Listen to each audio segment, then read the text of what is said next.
सर्व बहुजन महापुरुषांच्या विचारांना या ठिकाणी प्रथमतः अभिवादन करून आज भारतीय संविधानाचा 75वा आपण अमृत महोत्सवी वर्ष साजरं करत आहोत।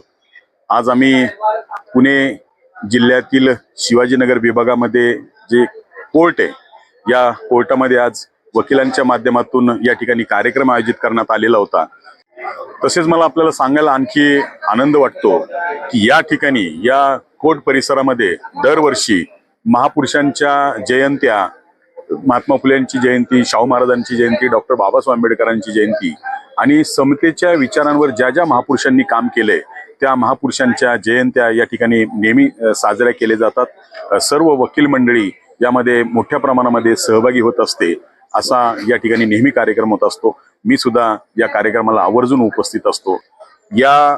मला विशेष सांगायचंय की विश्वरत्न डॉक्टर बाबासाहेब आंबेडकर या पुणे जिल्ह्याच्या पुणे शहराच्या कोर्टमध्ये 22 डिसेंबर 1952 या रोजी यशस्वी लोकशाहीसाठी एक त्यांचं एक या ठिकाणी बहुमोल असं मार्गदर्शन झालं होतं आणि त्यांनी 4 मुद्द्यांवर या ठिकाणी विशेष असा भर दिला होता।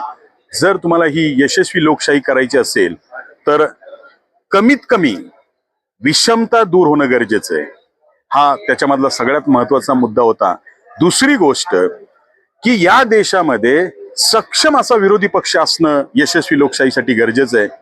तिसरा महत्वाचा मुद्दा त्यांनी या ठिकाणी मांडला होता की कायद्याने सर्व समान आहेत, हा संदेश हा गेला पाहिजे आणि तीच यशस्वी लोकशाहीचं खऱ्या अर्थाने गोष्ट असेल। चौथा मुद्दा त्यांनी या ठिकाणी मांडला होता, जर तुम्हाला ही यशस्वी लोकशाही करायची असेल तर सर्वांनी कायद्याचं पालन केलं पाहिजे। ह्या 4 मुद्द्यांवर डॉक्टर बाबासाहेब आंबेडकरांनी या ठिकाणी या पुणे जिल्ह्यातल्या शिवाजीनगर कोर्टमध्ये मनोगत व्यक्त केलं होतं, मार्गदर्शन केलं होतं।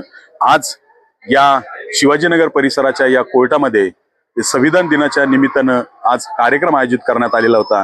त्या कार्यक्रमासाठी मी स्वतः उपस्थित होतो। धन्यवाद। जय भीम, जय भारत।